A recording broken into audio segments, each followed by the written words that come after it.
Oof, that's quick. Bottom right, it is herO. Top left, it is Maganatha. herO does send out quick probes very often, to be fair. I don't think it's anything more than just being a bully.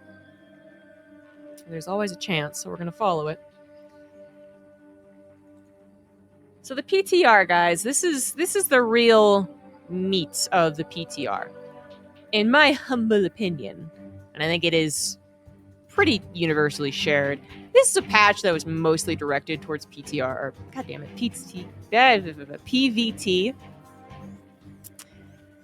Yes, Zerg was affected.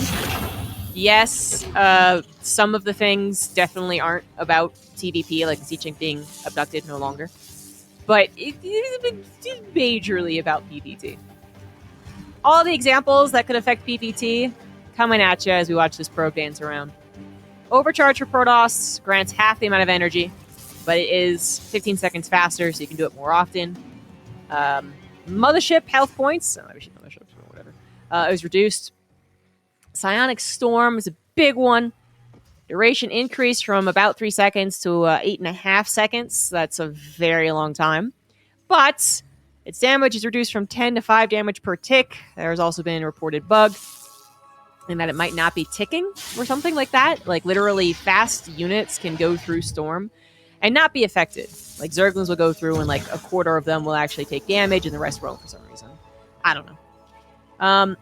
Then you have Medivacs being able to out-heal damage at this point, which obviously there's not a Medivac for every unit in the Bio Army, but it just kind of shows how ineffective the Storm is when you see that. Because, yeah, there's not a Medivac for every single Bio unit, but a good Terran, not even a pro Terran, but like even a good Terran will not just stand in the Storm. They will eventually move out, which is now without basically any repercussions. Almost nothing dies. Dark Templar blink attack delay reduced from 0.75 to 0.25, so they don't have as much of a delay when they blink and then attack. And that will affect PVT, because one of the reasons that it was initially even nerfed was because I think Terrans were complaining about their planetary forces going down very quickly. Which was a fair complaint, but maybe not the solution that we should have gone for. So now, there'll be, again, that's slightly more effective about killing planetaries if the Terran player isn't watching. And then the really big one is that surveillance mode now reveals observers, and their surveillance mode has increased vision, obviously to try and put them in places where they're a little more unreachable because you can see them now. And that's the I mean, Storm and observers are obviously what everyone is talking about because those are pretty big changes. On the side of Terran, Viking cost was reduced by 25-25, which is a pretty big reduction, really. Drilling claws you don't get in PVT, and hyper speed rotors you do not get in. Isn't it hyper flight rotors? Have I been saying it wrong, or okay, whatever? But the Banshee pinwheels also are research faster. I don't know why. I don't actually get that one, but it doesn't really affect PVT. Oh, the two Helmian 3 Reaper opener is worth talking about, and as you can see, it doesn't look like herO actually saw that coming. The Adept might have missed that. Byun did a great job of hiding it, whatever it is. 7 probes go down, and 2 Reapers are able to escape, which can add even up to 4 probes that are on the line when you're not expecting it. So that is a very good opener for Byun.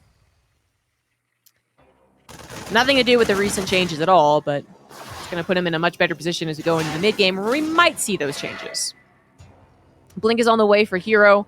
It is going to be a 2-gate, so he was planning on expanding, but taking 7 probes of the damage has really put a crimp in that. I mean, he's actually deciding not to do it anymore by the looks of things, but a gateway coming down this late, that's a call. That is a call. Basically saying you've used a lot of your production time on building those Reapers and Hellions, not adding on the add-ons, not building much more powerful units like tanks and Banshees. Which I said the Banshee speed doesn't come into effect very often in PvT, but hey, look at that. We are going to get it, apparently. And before Cloak as well, which, I don't know. I mean, there's no way that Byun would have known this is actually a Robo-list, which did come into some popularity before, I don't know, before EWC, actually. But yeah, this was actually Robo-list. So it looks like herO He was not planning on going for a robo, but then he did see with the Adept, the starport had a tech lab, and was like, probably a good idea. And he has finally added it on.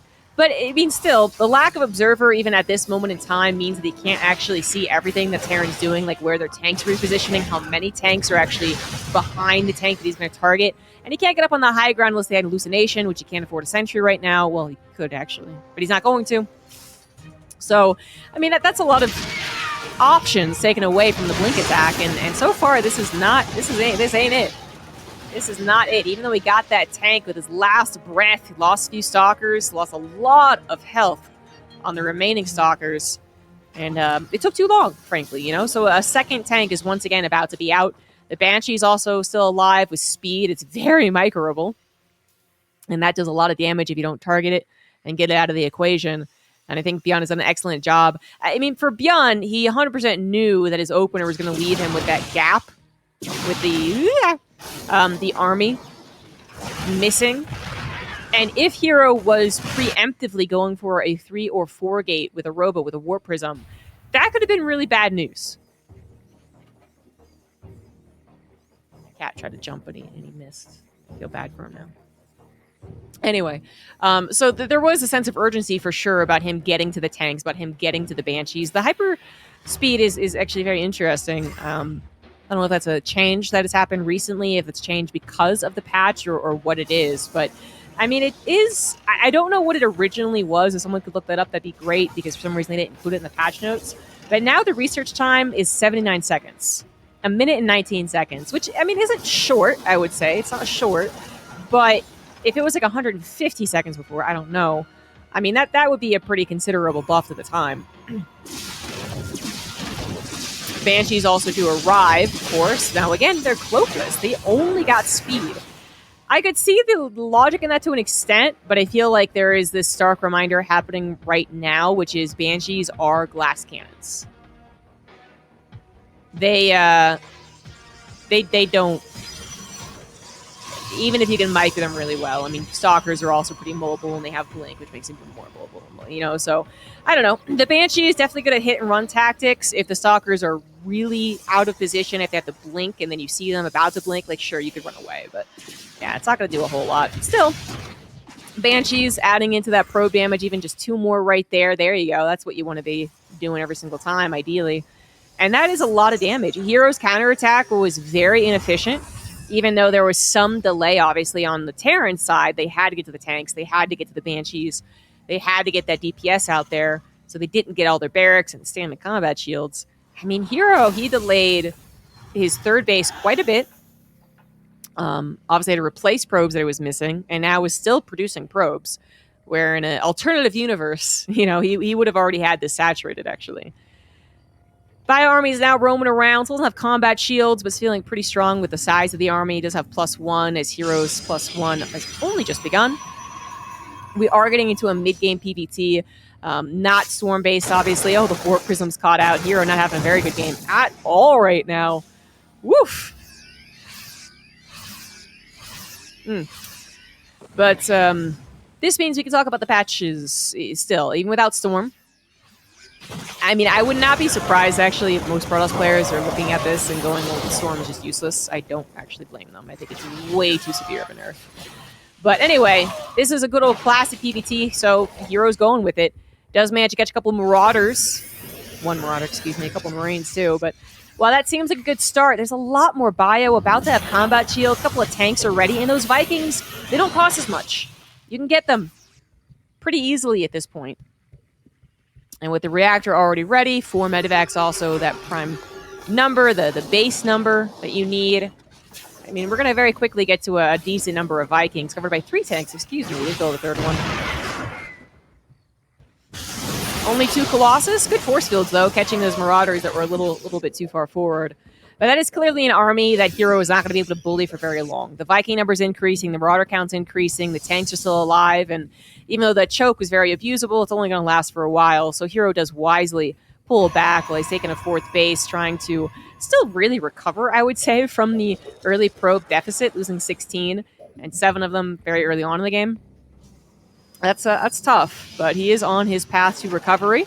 Tried to delay Byun's transition over into his own 3rd as long as possible. and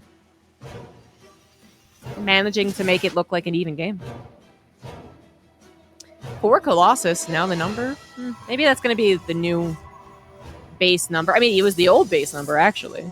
You know, before everyone decided that 3 was good enough. 4 was definitely what you saw Protoss do all the time. Maybe we'll go back to 4. I don't know, his reaction to going into the Storm meta and then being like, okay, Storm's not possible anymore. I don't know. But it obviously getting more Colossus, if they can get more Vikings easier, can make some sense, I suppose, but it's kind of like, makes sense on both sides, doesn't it? If they go more Colossus dependent, easier Viking accumulation also makes it seem better for Terrans, right?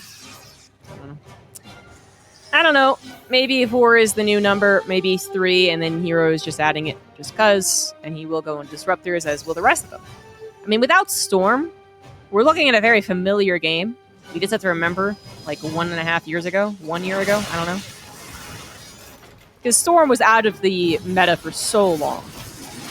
Used only really as a, not cheese, but, how you say, you know, a very dedicated style of play. Stalkers get caught by surprise. That's a lot of bio that they ran into, and Byun was ready to pounce on them. More Prisms going into the main base, this time not found out by a couple of Marines. Vikings a little late to moving on over there, too. As, well, speed just made it so very difficult for them to catch up. But a good reaction from Byun so far. He does have his army out in the middle of the map, which he has to be careful about. But Byun has 1-1. Looks like hero's going to have 2-1, actually, so really catching up with those upgrades. He does still have his tanks, repaired that weak one earlier as well, and still a good amount of bio. But herO, any lapse in the economy and the army seems to have been fixed at this point. Only up to these 3 gases as well, has obviously been a big change in the last couple of years for Protoss. So you don't need as many probes to really have a very powerful economy, because you are using your Protoss army kind of like Zerg. You're just throwing zealots at them and replacing them. Vikings are getting some really nice shots before the Colossus really get to be involved. EMPs are out, but that's a fuck ton of zealots. Good God, and I don't think Byun was expecting the ones on the left side at all. A little surprised by that. Does manage to micro out of the way into those tanks as well, so they are helping out. The zealot numbers are starting to dwindle. Disruptor not going to get too big of a shot. Remember, that was nerfed from last patch, guys, and that has not changed. So Disruptors do not kill a Marauder if they manage to clip it. Planetary looks like it might just go down here. SCV is not going to be on the repair. It looks like herO actually is not going to commit. Not like the likes of the tank shooting at him with the bio, able to get a concave, and the Planetary still helping out while it was alive, so he does pull back. 2-2 was also about to complete. So not something that herO would have known, but it would have maybe been a bit too far to go for that Planetary. Probably a good pullback at the end of the day. Now 2-2 is done. The Bio Army managed to keep its numbers to a decent degree. Vikings were destroyed. They tried to get, I think, like one more Colossus. Yeah, this one, and weren't quite able to do it. So that's what maybe herO can abuse. Maybe not. I was going to say for, a minute longer. I'm not even sure. About to be at 7 Vikings, just 2 Colossus. So those Colossus are not nearly as helpful. 2-2 has finished for herO as well, so we're back to even upgrades. So herO's +3, very close to finishing too. Byun, not quite getting that super ideal engagement, but the fact is, he has gotten to 4 base saturation. Planetary ready, mass repair absolutely ready. And that is going to be a hard position for herO to break, especially with the tanks still helping out in that very nice position. Whoa, that was a bit weird. The army moved in. I think he was trying to EMP something in the back lines, but now he is microing backwards. More EMPs coming down. Vikings take care of the Colossus. Disruptors not getting the shots. Great split there from Byun, as the Zealot numbers are starting to get, well, not low yet. Their health is very, very low. Going for the Disruptors, very bold move as he runs into the Zealots as well. But the Zealots, like I said, they're very weak. They are going down. The Marauders living through this as the medevac count is at a healthy number too, but more Zealots are on the way. It's one thing herO is capable of replacing very quickly. He does have a Warp Prism down to the bottom left and a slow warping, I suppose, if desperate times call for desperate measures. 5th base is coming online. Wait, no. That's a 4th. That's a 5th. And that's a 6th. Okay, 6th base is coming up. But I gotta say, I do think the trades have been going way worse for the Protoss in the last minute or two. Yeah, 4,000 down in the hole, which again, they're a little more Zergy nowadays. So that's not necessarily the end of the game, but herO, I think he might be overcommitting a bit too much. These Zealots are not setting up as well as they would like. Even with the attack upgrade, they are missing that last armor upgrade. Although Byun is not yet on 3-3, he has been able to micro his army with enough healing, too, which is very, very important to withstand basically the onslaught of Zealots. I mean, this is really the game at this point. Can the Zealots come in enough times that the Terran army gets low on health, the medevacs run out of juice, the tanks eventually are taken out of the equation, the EMPs run out, and then the Zealots win, right? Can they do that? And so far, they have not been able to. Byun has kept the right amount of bio, the right amount of EMPs, the right amount of medevacs to actually withstand the attempted bludgeoning attacks here from herO. Now he's got Liberators, which Zealots, they don't do much against. So that seems like a pretty good position for Byun. Sometimes that transition over into Liberators can be a bit desperate. It's when you're clearly losing that tug of war against the Zealots. The bot number is very, very small, and then the Liberators don't come out fast enough, basically. In this case, I'd say that Byun has everything necessary to win this game, including almost doubling the army supply at this point. Those Zealots just getting absolutely massacred. More Zealots coming on in here, but that's still a very healthy bio army with another EMP available. Liberators could always be helping here, but they don't even have to. And herO has definitely lost this game. It does feel like there was a very big change in the tempo of this game. Once that fourth base did not fall, it got saturated, and then herO was relying almost purely on Zealots to win. At that point, it seemed unlikely unless he got one hell of a surround. I think we're just seeing it slowly but surely end in Byun's favor.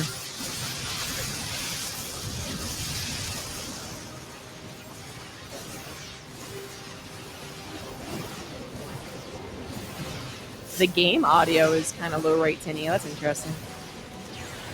I'll look into the audio settings after. But if it's the game too, that's helpful information, because that means it's not just the mic. It's the overall stream audio settings.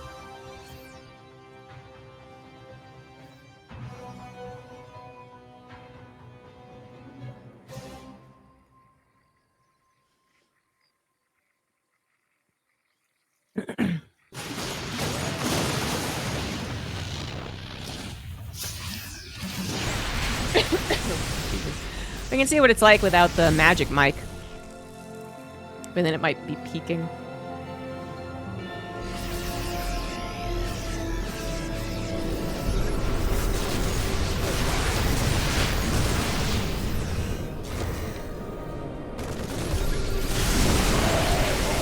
I mean, herO's not dead yet, but I am still calling it as a pretty assured Terran victory. Caduceus Reactor was even researched. It's helping out the medevacs, which really kept it at just enough energy throughout this entire game. Sounds better now. Still probably gonna need to put a limiter or something on. I can see it almost getting into the red, but yeah, Magic Mike, the stripper, is in charge of my audio. Apparently he's done a very poor job.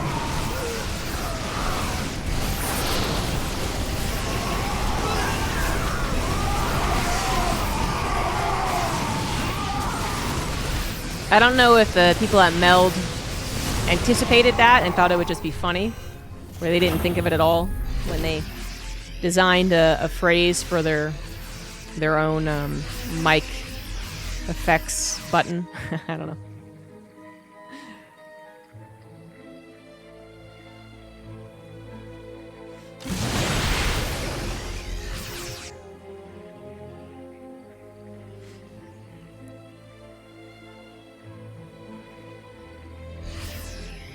I'm actually quite surprised that herO is even maxed out again. I mean, he was down 70 supply almost at one point. I'm not crazy. I'm not super bad at StarCraft. The fact that herO is alive is commendable. And not just alive, but also maxed out. But it is with a... I mean, it's basically a facade almost, what we got going on right now. Maxed out 3-3-1 Protoss army. Looks like even-Stevens, but it's really not.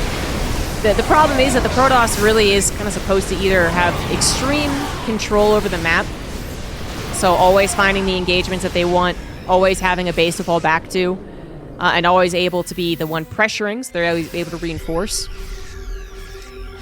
But that's just not the case here.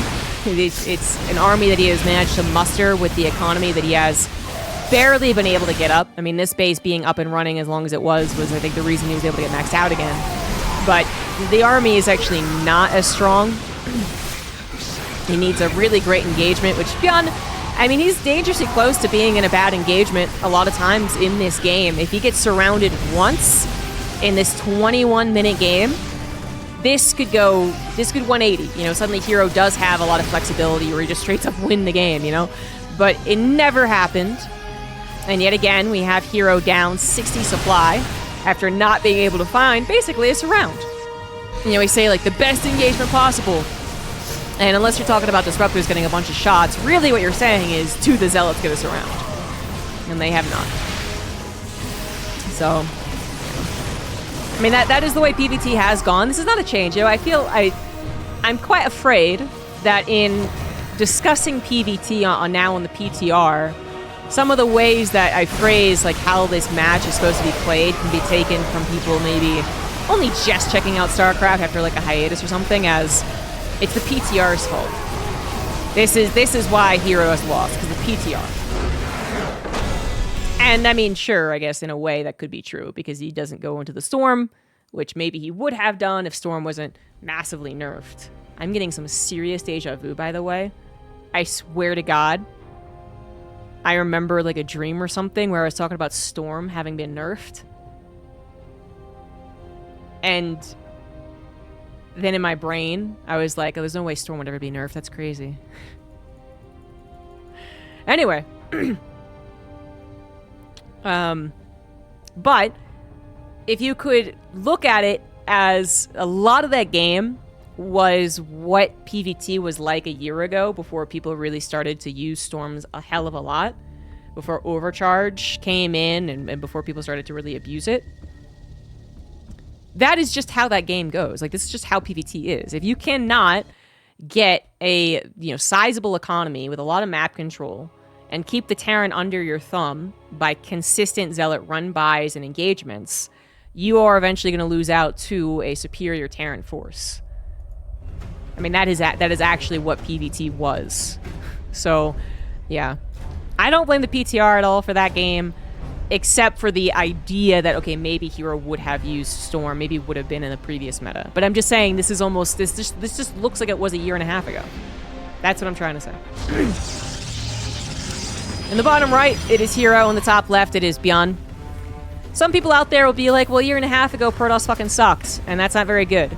And I'd be like, okay, I could kind of see that point. I mean, there's a reason that Protoss got the change that it did. Because PvT at one point was definitely Terran favored. I would say, and this is Terran bias, right? But I would say I don't think it was as egregious looking. It was one of those things where people had to really look at, you know, the overall win condition and the overall win percentages to be like, oh no, Terran's definitely better than Protoss right now. I don't think it was as oppressive. 3 years ago, I think it was definitely oppressive. I'm like, you know, keeping track of all the patches is hard, but there was definitely a time in the last 3 or 4 years where Terran absolutely was like comically good against Protoss. Then I feel like that changed, and they were probably just a little good. Then we changed the patch, the last one, and then I think Protoss was really good. And now maybe we're gonna go into Terran is a little bit better, and with the Obs change and the Storm change, because Storm is really obsolete now. Now I'm not even sure I would suggest getting it even as like a late game thing. Maybe Terran will eventually be very good. I mean, it's obviously tough balancing a game like StarCraft. But I suppose I will admit that it does seem like if Storm's entirely out of the equation, it really is, then I do think Protoss will inevitably get worse and worse. I do, against Terran. Because, you know, Storm, back before the Overcharge change, I still was banging on about how I think Storm could be good. I loved when Protoss included Storm builds, you know, the 2 base kind of cheeses, even the 3 base, you know, very dedicated ways of playing, the kind of Storm Zealot all-in, if you will. I liked that. I liked that experimentation and the changes. I also loved the idea of adding Storm into the mid or late game. So you don't open with Storm, but when you have your Colossus and you have your bases and you're feeling good, you do add on the gases and you do get Storm. I was a really big believer in that. So I felt like maybe Protoss, I'm just going to say, I feel like Protoss could have been playing better before the overcharge thing. But now, Storm is basically obsolete. No one is going to get it versus Protoss or Terran, and I'm not even sure they're going to get it versus Zerg, because it doesn't kill roaches, and apparently it doesn't kill Zerglings either, because they're too fast. So it really, really sucks. And I think that is just... There's nothing Protoss can do about that. There's no way a Protoss player can be like, well, Storm just inherently sucks, but somehow I'll learn to abuse it. I just don't think it's actually possible. It's a zoning tool. Is it? Is it? No, I don't think it is. So yeah, I do feel for the Protoss. But I think that last game was just so classic 2024 Protoss versus Terran, where Protoss weren't getting mid to late game Storms anyway. I'm just like, I'm not blaming that game on the PTR. Anyway, 3-gate blink again. Robo is coming down this time around, though. But it is a 3-gate, by the way, so not a 2-gate. The 2-gate last game really seemed like herO wanted to get as fast as possible. Really, the fastest third base you can get, because you don't even get the Robo. And then he got 7 probes killed at 4 minutes, or whatever it was, so it's pretty bad. Tried to recover, and apparently did recover. I would say, at one point in that last game, herO on 4 bases, almost maxed out with good upgrades. I would say that basically had equalized things. But anyway. This didn't happen this time around, but herO is playing either a safer style or is prepping for a sharper aggression. His last game's aggression was kind of a picking up the broken pieces and putting them back together. This is a build. This is directed towards the Warp Prism, directed towards the Stalkers attacking into Byun, and Byun does need to be very scared about this because, yeah, he didn't go for the Reaper Henlian opener, but herO didn't lose 7 probes either, So we're in a fresh game where it's just good old-fashioned Blink Stalker micro versus the desperate defense of the Terran. Most of them have gotten pretty good at defending against the Blink Stalker attacks. Appropriate SimCity, appropriate defense of their tanks, knowing they need tanks. So I'm not too concerned for Byun, but herO is pretty good. Warp Prism is coming here, and a tank is going to go down. So that's already a bit scary. That's a very fast tank kill. Second tank is on the way, and 4 Stalkers were taken out for that, so in terms of actual cost, obviously that's a win for the Terran, but Cyclone did also go down too. But it is one of those scary things where now you don't have a second tank to protect another area of your base, and Byun knows that, so he can't keep that sieged up, especially on the front. He's got to put Banshees in the main. He's got to be worried about the Blink Stalker into the main, as well as the Warp Prism Micro that can accompany it when the tank's not there to help defend.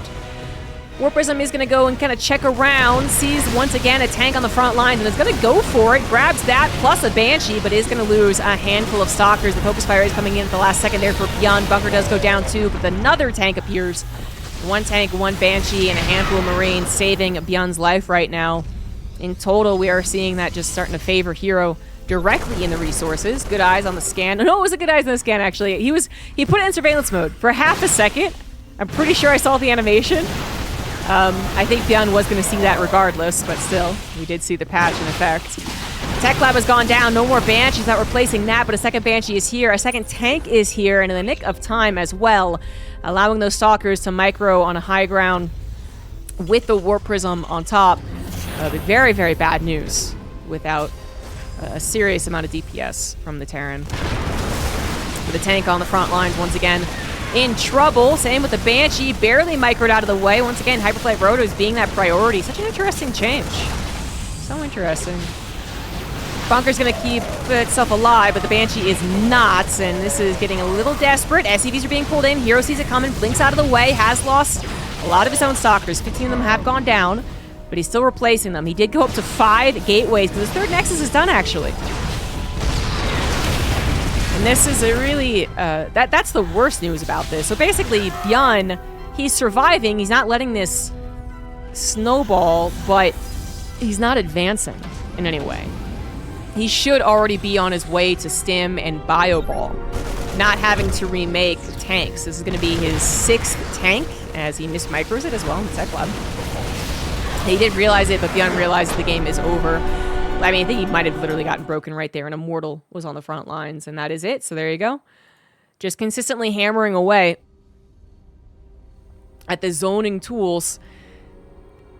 Gives herO a win and balances out the best of 3. Alright. Does the mic still sound kind of weird?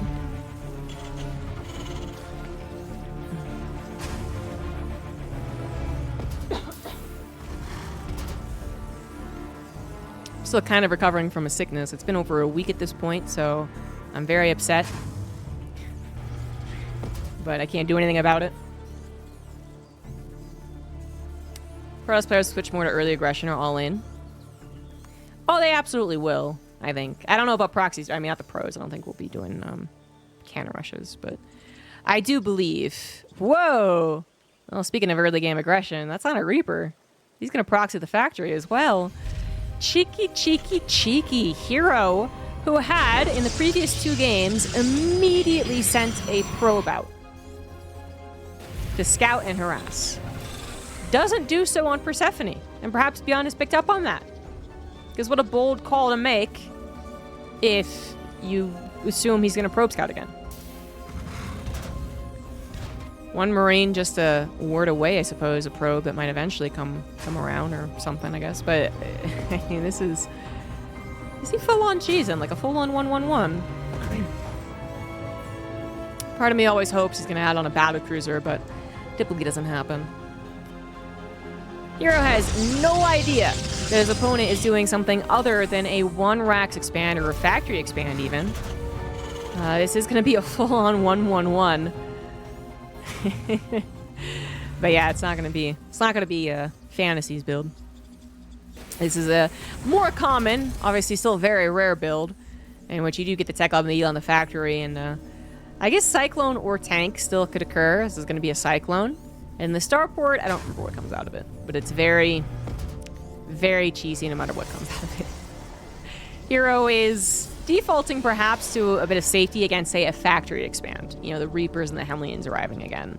But there's no way he would predict what is actually on the way. Not without some scouting. I'm a little surprised he goes for a medevac, I guess, but I could see the logic in that too. There are very few Protoss units at 3.5 minutes in the game. Especially if you assume they are expanding. And a medevac could heal through a lot of that. You won't have 4 Stalkers yet to one-shot the Marines. You might have 3. In this case, no. Although an Adept plus 2 Stalkers that one-shot a Marine. Only if they're, you know, it doesn't die first, which is the real rub, I suppose. That Adept Shade, I don't think it saw anything. It didn't. It didn't. Well, now he knows. Gateways are on the way, Robo's on the way, just going along with the build that herO had pre-planned for this game. Now forced to quickly react. Simon X Core could be a target, but I actually feel like Byun needs to go for the throat. And that's what he's decided to do as well. That is a very susceptible looking pylon. Yes, the shield battery could try and go for it, but tank is here, by the way. Gonna try and focus fire that down, but the tank isn't falling. 1 more Stalker gonna get the shot. SCV is used in the fight rather than trying to repair. I think they could have out-repaired, actually, but hindsight 2020. There's still a lot of units left over. Cyclone barely alive. Viking landed very effective and cheaper. It's even more of a good thing that we include an all-in. And I think herO has died.